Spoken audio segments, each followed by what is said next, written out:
फिर से तो पैरों से रौंदती जाती हूँ। मैं वो सीता हूँ राम की जो रावण पर चुरा ली जाती हूँ। मैं वो कली हूँ उपवन की जो खिलते ही तोड़ ली जाती हूँ। यहाँ कली से मेरा मतलब है कि एक लड़की जब 18 साल की एज होती है, जैसे ही वो जवान होती है उसकी शादी की बातें चलना शुरू हो जाती है कि मैं वो कली हूँ उपवन की जो खिलते ही तोड़ ली जाती हूँ। कभी मस्तक पर कभी चरणों में बस यूं ही चढ़ा दी जाती हूँ, बस यूं ही चढ़ा दी जाती हूँ। क्यों आवाज नहीं, क्यों आवाज नहीं, क्यों मैं एक नजरिया हुई आते जाते लोगों का, क्यों मैं एक नजरिया हुई आते जाते लोगों का। शायद इन हालातों की मैं खुद भी इतनी दोषी हूँ, मैं खुद भी इतनी दोषी हूँ। पर एक बात कहूँ मैं है दुनिया, अरे मैं भी तो तेरे जैसी हूँ। मैं ख्वाब हूँ खुद की आंखों का जो पूरा हो जाना चाहती हूँ।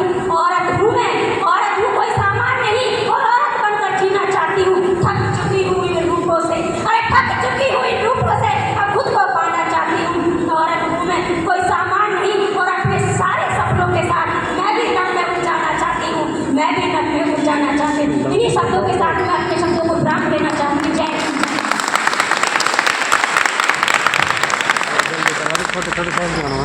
बहुत बहुत धन्यवाद बच्चे ने बहुत बढ़िया